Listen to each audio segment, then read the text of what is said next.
ہمارے مشائخ یہی سبق دیتے ہیں سب سے پہلے، فرماتے ہیں کہ 2 حصوں میں کرو، ایک تو چلتے پھرتے لیٹے بیٹھے اللہ کی طرف دھیان رکھو، اس کو وقوف قلبی کہہ دیتے ہیں، اور ایک فرماتے ہیں کہ صبح اور شام 15 منٹ آدھا گھنٹہ ساری دنیا سے ہٹ کٹ جاؤ اور اللہ تعالی کی یاد میں ڈوب جاؤ،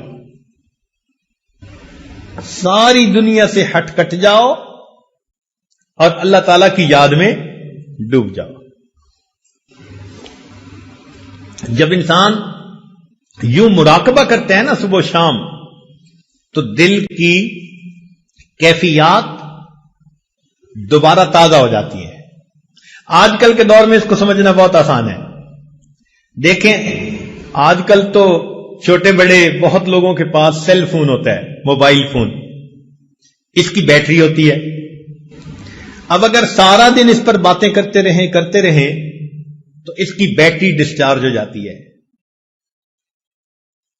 اس کو پھر چارجر سے لگانا ضروری ہوتا ہے۔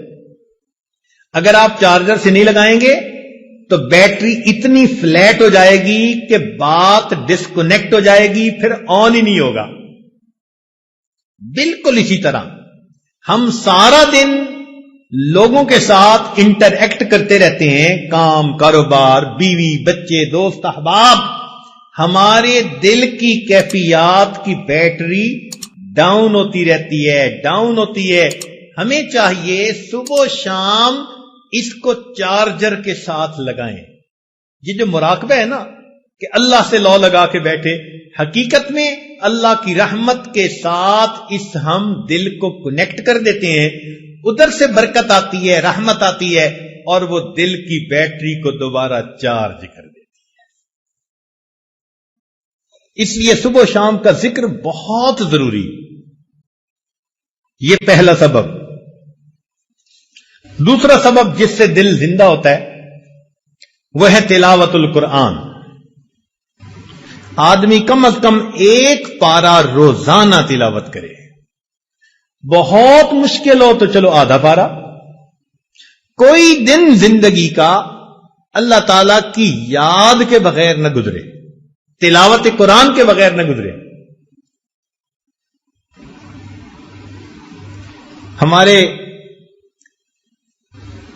ان لاز کے ایک بزرگ تھے، دارالعلوم دیوبند سے انہوں نے فراغت حاصل کی تھی۔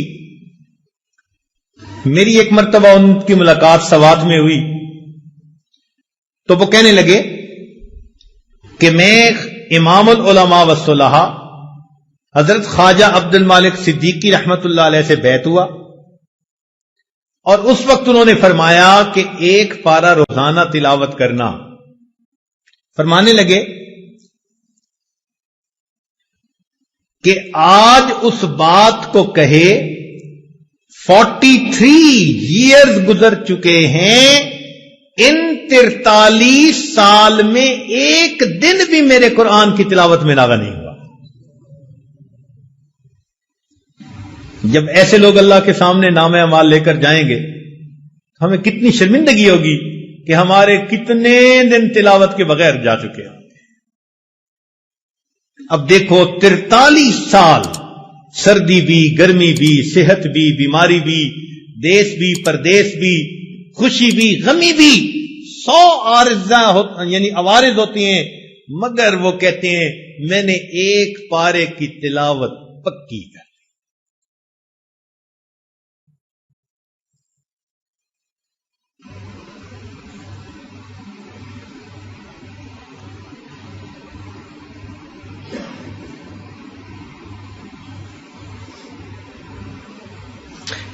چنانچہ عبداللہ ابن عباس نے عنہ فرمایا کرتے تھے، من احب القرآن احب اللہ ورسولہ، جو شخص قرآن سے محبت کرتا ہے وہ اللہ رب العزت اور اس کے رسول سے محبت کرتا ہے، اور اللہ اور اس کے رسول اس بندے سے محبت کرتے ہیں۔ سیدنا عثمان ابن عفان رضی اللہ عنہ ایک عجیب بات فرماتے تھے، ان کو قرآن مجید کے ساتھ بہت عشق کا تعلق تھا۔ حتیٰ کہ ان کی شہادت بھی قرآن مجید کی تلاوت کرتے ہوئی. وہ فرماتے تھے لو طہرت قلوبکم ما شبعت من کلام ربکم، اگر تمہارے دل پاک ہو جاتے تو اللہ رب العزت کے قرآن پڑھنے سے تمہارا دل کبھی نہ بھرتا، کبھی تمہارا دل ہی نہ بھرتا. یہ جو دلوں کے اندر نجاست ہوتی ہے، گناہوں کی میل ہوتی ہے، اس کی وجہ سے پھر تلاوت کرنا بوجھ نظر آتا ہے.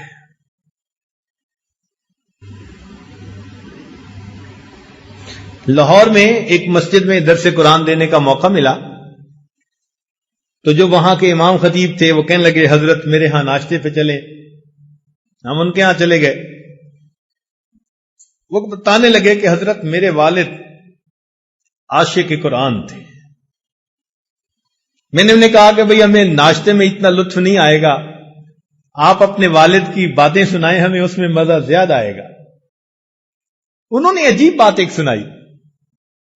کہنے لگے کہ میرے والد صاحب کو کسی نے یہ کہہ دیا کہ اگر آپ ایک قرآن پاک روز تلاوت کریں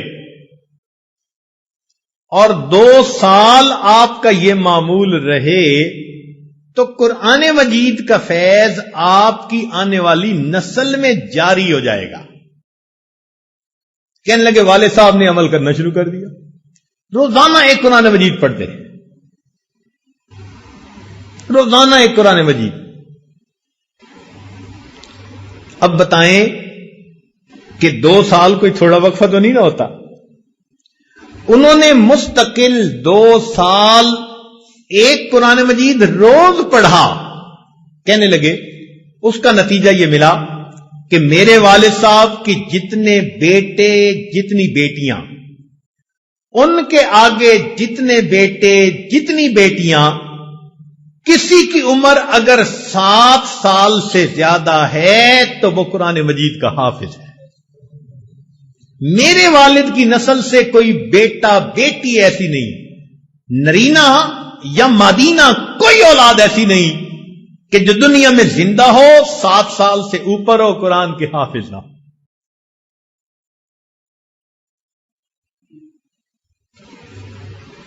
اللہ اکبر کبیر. محبت والے لوگ ابھی بھی زندہ ہیں. ہمیں شجاع آباد کی طرف ایک جگہ جانا پڑا، اسے کہتے ہیں حافظ والا. واہ میرے مولا، اس پورے گاؤں کے اندر ایک گھر ایسا نہیں جس میں کوئی عورت یا مرد اللہ کے قرآن کا حافظ نہ موجود.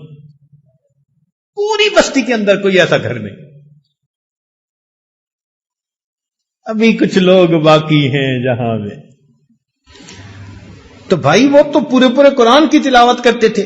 ہمارے لیے ایک پارہ تلاوت کون سا مشکل کام ہے؟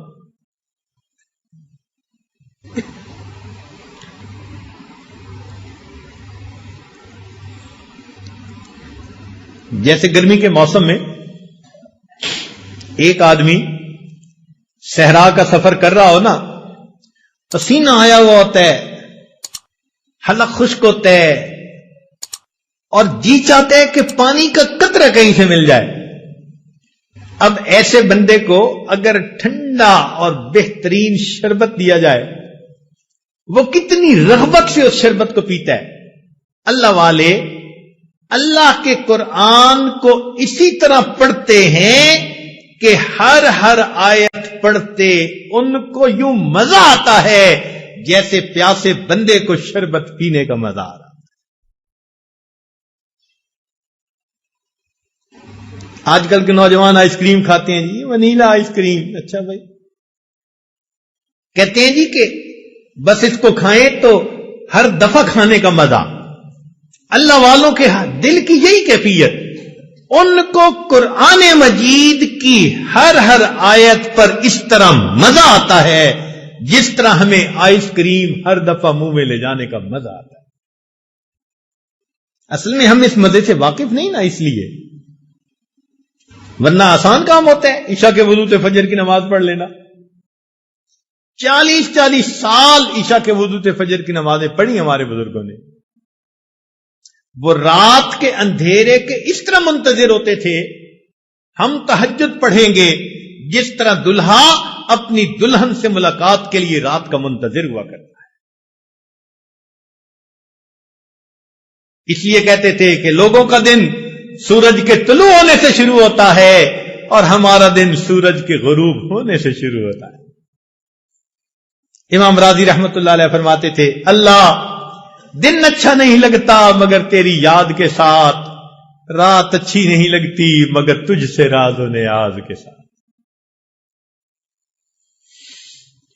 مجھ کو نہ اپنا ہوش نہ دنیا کا ہوش ہے، بیٹھا ہوں مست ہو کے تمہارے جمال میں، تاروں سے پوچھ لو میری روداد زندگی، راتوں کو جاگتا ہوں تمہارے خیال میں.